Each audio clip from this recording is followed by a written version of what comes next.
حضرت سید شاہ فراز محی الدین قمیسی القادری دامت برکاتہم العالیہ کی جانب سے ایک بڑا اہتمام کیا گیا ہے. اللہ ان کو جزائے خیر دے. جی اللہ ان کو جزائے خیر دے. بڑا کام. اصل تاریخ مولا علی علیہ السلام کی ولادت کی جو ہم کو کتابوں میں ملتی ہے وہ کون سی تاریخ ہے؟ تو آج تو 11 ہے، مغرب کے بعد سے آج 11 ہے، تو کل کیا ہے اور پرسوں کیا ہے؟ تو اصل تاریخ 13 ہے. اور وہ دن کون سا آ رہا؟ آج چہارشنبہ ہے، جمعرات کون سا دن ہے؟ ہاں جمعہ کو ہوگا انشاءاللہ تعالی دسترخوان مولا علی. کیا ہوگا؟ یہ میں بھی پہلی مرتبہ سنا تو تھوڑا چمک گیا. میں بولا صاحب آج کچھ نیا کام کر رہے ہیں، سجادہ صاحب قبلہ کچھ نیا کرنے جا رہے ہیں، دسترخوان مولا علی. بولا یہ کیا ہو رہا ہے؟ یہ جب میں پوچھا تو آئے ہائے ہائے قربان جائے، بڑی اچھی چیز ہے جی.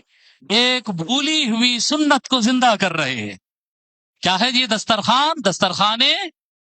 دسترخوان مولا علی ہے. وہ کیا ہے؟ وہ اس طرح سے ہے، دسترخوان اس طرح سے ہوگا. جمعہ کے روز نماز مغرب کے فوراً بعد جینٹس اینڈ لیڈیز سب کے لیے انتظام ہو. وہ اس طرح سے رہے گا کہ ایک بڑا دسترخوان بچھا دیا جائے گا، اور وہ دسترخوان پر خالی کنڈے، بڑے بڑے پاٹس خالی رکھ دیے جائیں گے. جو حضرات اپنے گھر سے کچھ پکا کے لانا چاہتے ہیں وہ لا سکتے ہیں. یعنی ایک ایسا جشن مولا علی ہے جس میں ہر آنے والا خود پارٹیسپینٹ بن کر آ رہا ہے، وہ شریک بن کر آ رہا ہے، مہمان بن کر نہیں آ رہا ہے. وہ کیا بن کر آ رہا ہے؟ ہاں شریک ہونے والا بن کر آ رہا ہے. وہ خود اپنے گھر سے جو اس کو سمجھ میں آیا، بریانی پکا لے، بگارہ کھانا پکا لے، سادہ کھانا پکا لے، سالن پکا لے، گوشت پکا لے، ترکاری پکا لے، فروٹ لا لے، مٹھا بنا لے، جو اس کو ایزی رہے کہ مالدار سے مالدار بھی اس میں شریک ہو سکے اور غریب سے غریب بھی اس میں شریک ہو سکے. وہ اپنا توشدان گھر سے پکا کر لائے، ہوٹل سے خرید کے مت لاؤ بیٹا. جی میں نے بھی اپنے گھر میں کہہ دیا ہے یہ کہ کھانا گھر میں بنے گا اور گھر والے ہی بنائیں گے، نوکرانی نہیں بنائے گی، گھر والے خود بنائیں گے. یہ دسترخوان مولا علی پہ جا رہا ہے، اپنے ہاتھوں سے بنانا. جی تھوڑا بناؤ لیکن اپنے ہاتھوں سے بناؤ، اور بنا کر اپنا توشدان لے کر آؤ. اور یہ جو خالی پاٹس دسترخوان پر سجائے ہوئے رکھے رہیں گے اس میں اپنا ٹفن خالی کر دو اور اپنے باکسز اٹھا کے رکھ لو. جب دستر لگ جائے گا تو یہاں بازو میں محفل چلتے رہے گی، اور وہ محفل میں کیا ہوگی؟ مولا علی کی شان بیان ہوگی، مولا علی کے فضائل بیان ہوں گے، اور منقبت پڑھیں گے، اور شان پڑھیں گے، اور کلام پڑھیں گے. جی کون پڑھیں گے؟ علی قمیسی پڑھیں گے یا اسماعیل قمیسی پڑھیں گے یا ان کے ساتھ ہی پڑھیں گے؟ نہیں، وہ لوگ اور ہم سب مل کر پڑھیں گے. سمجھ رہے نا؟ یہ دسترخوان پر میں پھر بتا رہا ہوں، آگے میں بتا رہا ہوں آپ کو ہم کیا کر رہے ہیں. یہ سنت پر عمل کر رہے ہیں. کیا کر رہے ہیں؟ سنت پر عمل کر رہے ہیں. اللہ اللہ. مولا علی کی خوب شان بیان کریں گے، خوب شان بیان کریں گے، اور کیا کہتے ہیں 1-2 گھنٹے شان بیان کریں گے. اس کے بعد فاتحہ پڑھیں گے، اٹھیں گے وہی دسترخوان مولا علی سے، سب 2 نوالے 4 نوالے کھاتے جائیں گے اور اپنے گھر کو چلے جائیں گے. آپ کہیں گے کہ حضرت یہ کہاں کی بدعت ہے؟ اب ہمارے سلفی بھائیاں سن لیے تو یہی بولیں گے یہ کون سی نئی بدعت شروع کر رہے ہیں. مگر میں بتا رہا ہوں یہ سنت ہے. یہ سنت ہے. وہ کون سی سنت ہے؟ اس کی شارٹ میں امام ترمذی نے اس کو بیان کیا، سنن ترمذی کی حدیث نمبر 3721، اور ڈیٹیل میں مستدرک علی الصحیحین حدیث نمبر 4650. فرماتے ہیں کہ ایک مرتبہ کا واقعہ ہے کہ حضور صلی اللہ علیہ وآلہ وسلم کے پاس جی بھنی ہوئی گرل بولتے ہیں نا، اپنے پاس گرل بولتے ہیں، دیکھیں مشوی بولتے ہیں عربی زبان. گرل ایک پرندہ جو برڈ تھا، مرغی تھی، کبوتر تھا، بطخ تھی، ہم کو نہیں معلوم، لیکن کوئی پرندہ جو ہے گرل کیا ہوا پرندہ تحفے میں سرکار کے پاس آیا. سرکار صلی اللہ علیہ وآلہ وسلم کے پاس گفٹ آیا تو دسترخوان بچھایا گیا، اور وہ گفٹ آیا ہوا کھانا، غور کرو، سرکار کے گھر میں پکاسو نہیں ہے، وہ کہاں سے آیا؟ گفٹ آیا، باہر سے آیا ہو.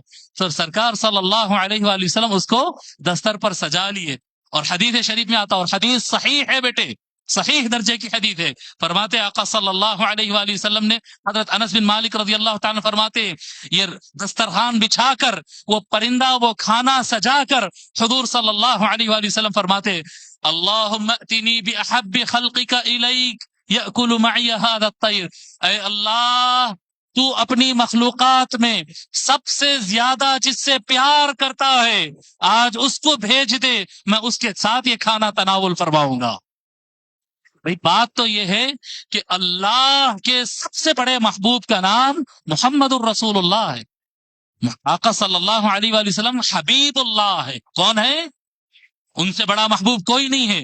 مگر یہاں پر پرابلم یہ ہے، کیس یہ ہے کہ وہ حبیب اللہ خود دعا کر رہے ہیں کہ اے اللہ تیرے سب سے بڑے محبوب کو بھیج، یعنی اب حضور کے بعد جو سب سے بڑے محبوب ہے ان کو بھیج۔ فرماتے ہیں حضرت انس رضی اللہ تعالی عنہ، میں دل میں خادم تھے وہ سرکار کے، میں دل میں تمنا کرتے بیٹھا، وہ انصاری تھے، اے کاش سب سے اللہ کا سب سے بڑا محبوب کوئی انصاری ہو جائے۔ خدمت پہ تھے، دروازے پر کھٹکا ہوا، دوڑ لگائے، انس بن مالک رضی اللہ تعالیٰ عنہ خادم تھے، جا کے دیکھے تو کہتے ہیں میرے سامنے علی ابن ابی طالب کھڑے ہیں، ادھر سرکار دعا کرے ادھر علی آ گئے۔ تو بولنے لگے کہ سرکار صلی اللہ علیہ وسلم تو مصروف ہے، یہ حدیث ہے میرے پاس پوری، یا آقا صلی اللہ علیہ وسلم انہو فی حاجت، سرکار تو مصروف ہے۔ غلط بھی نہیں تھا، دستر بچھا کے کام میں کھانا کھا رہے کیونکہ ان کے دل میں تھا کہ انصاری آنا، تو انہوں بولے کہ سرکار مصروف ہے آپ بعد میں آئیے۔ مولا علی کہتے چلے گئے۔ پھر اس کے بعد پھر کھٹکا ہوتا ہے، مولا علی آتے، پھر انہوں بولتے کہ سرکار مصروف ہے، پھر بھی جا دیتے۔ تیسری مرتبہ مولا علی آتے، کھٹکا پھر دروازہ انہوں کھولتے، پیچھے سے سرکار کی آواز آتی ہے، انس کون ہے دروازے پر؟ تو یا رسول اللہ علی آئے ہیں، تو بلاؤ ان کو اندر۔ جب مولا علی تشریف لائے تو حضور صلی اللہ علیہ وسلم کہتے ہیں علی بہت دیر کر دیے ہیں، آئے ہے، یعنی حضور صلی اللہ علیہ وسلم اللہ سے دعا بھی کر رہے ہیں کہ میرے بعد سب سے بڑے محبوب کو بھیج، اور سرکار جانتے ہیں کہ میرے بعد اللہ کی نظر میں سب سے بڑا محبوب مولا علی ہے۔ تو کہتے علی بڑی دیر لگا دیا آنے میں، تو دعا کر کے بہت ٹائم ہو گیا۔ تو یا رسول اللہ یہ تیسری مرتبہ آیا۔ تو حضور پلٹ کے انس بن مالک کی طرف، ہاں یہ کیا ہوا بابا؟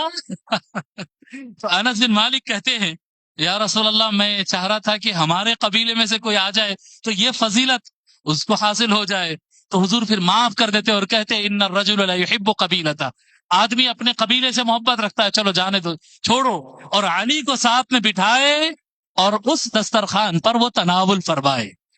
اب اس کے اندر چند چیزیں میں آپ کو بتاؤں کہ پہلی بات یہ ہے کہ یہ دسترخوان ہے، آقا صلی اللہ علیہ وآلہ وسلم کے گھر میں تو دستر ہمیشہ ہی بچتا تھا، لیکن یہ دستر کی خصوصیت یہ تھی کہ یہ دسترخوان علی تھا۔ برابر تھا یا نہیں تھا بتائیے آپ؟ یہ دسترخوان علی تھا۔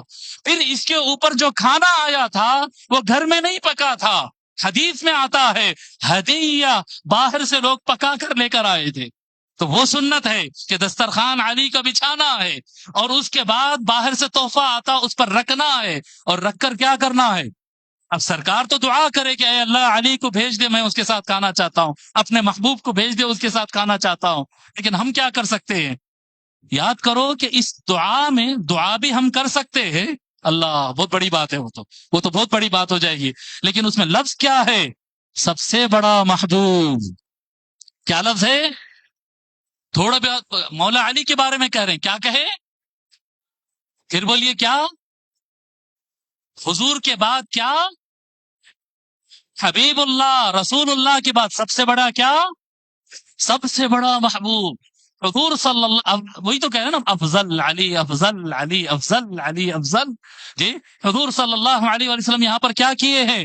حضور صلی اللہ علیہ وآلہ وسلم دسترخوان سجا کر اس پہ کھانا رکھ کر دعا کرتے ہوئے علی کے فضیلت بیان کر رہے تھے۔ یہی ہم کہہ رہے ہیں، دسترخوان بچھیں گا، کھانا لوگ لائیں گے، اپنا اپنا کھانا اس پر رکھیں گے، اور بازو بیٹھ کر کیا کریں گے؟ علی کی شان بیان کریں گے، علی کی افضلیت بیان کریں گے، علی کا مرتبہ بیان کریں گے، سب جھوم جھوم کر گائیں گے، جتنی شان بیان کر سکتے بیان کریں گے، اور اس کے بعد اس دسترخوان پہ سے تناول فرمائیں گے۔ اب آپ بتاؤ کہ کیا یہ امت ایک سنت جو بھول گئی تھی اس کو زندہ کرنا ہے یا نہیں کرنا ہے؟ آقا صلی اللہ علیہ وآلہ وسلم کی ایک سنت ہے دسترخوان مولا علی، کیا ہے؟ اور یہ جمعہ کے دن ہوگا بیٹے، جمعہ کے دن ہوگا۔ آپ حضرات میں سے جو بھی اس میں شریک ہونا چاہتے ہیں، ہم کسی کو فورس نہیں کرتے ہیں، یہ نصیب والوں کو ہی ملتا ہے، خاص دسترخوان ہے۔ اپنے گھر سے جو آپ لوگ مناسب سمجھتے ہیں، اس میں کوئی پکوان کی کوئی قید نہیں ہے، کوئی کوانٹٹی کی قید نہیں ہے کہ اتنا لاؤ اتنا لاؤ، ایسا نہیں ہے. جو آپ کو ایزی بنتا ہے، دیگاں اٹھا کے نکو لا لو، بیگاں اٹھا کے رکھو لا لو، پریشان نہ کرو ہم کو. اپنے گھر میں آپ جو گھر کے اندر آپ کے کچن میں آپ کی وائف، آپ کی ماں، آپ کی بہن، آپ کی بیٹی جو بنا سکتی ہے، آپ خود اپنے ہاتھ سے جو بنا سکتے، آپ کے کچن میں جو اچھے سے اچھی کوالٹی کا تھوڑا ہی صحیح آپ بنا سکتے، وہ بنا کر فرائیڈے کو آپ تشریف لائیے. نماز مغرب ہوگی اور دسترخوان کے لائٹ آن ہو جائیں گے، اور دسترخوان کی کیا کہتے ہیں روشنیاں خانقاہ کی کھول دیں گے، اور یہاں پر کنڈے رہیں گے، آئیں گے اپنا اپنا کھانا پیش کریں گے، اور کیا کہتے ہیں انشاءاللہ تعالی مدائح پڑھیں گے، اور حضور صلی اللہ علیہ وآلہ وسلم کی سنت پر عمل کرتے ہوئے دسترخوان مولا علی پر تناول فرمائیں گے انشاءاللہ تعالی. یہ عام آپ حضرات کے لیے، خاص طور پر قمیصیوں کے لیے دعوت ہے، اور عام طور پر سارے مولائیوں اور حیدریوں کی سب کی دعوت ہے، مردانہ زنانہ اس میں سبھی شامل ہو سکتے ہیں. مگر یہ بات بتا رہا ہوں کہ کھانا لا لے کے خاموش بیٹھنے کا نہیں ہے، کھانا بھی لانا ہے، اور آواز سے سب مل کر مدائح پڑھنا. بیٹے علی اس دن ایسے ہی قصیدے پڑھنا جو ساتھ میں سب پڑھ سکے، سب کو لے کر پڑھیں گے انشاءاللہ تعالی، پڑھیں گے انشاءاللہ تعالی. تو یہ ایک دن کی اعلان ہے. یہ جمعہ کے روز 13ویں شب لگتی ہے، 13 رجب المرجب، دسترخوان مولا علی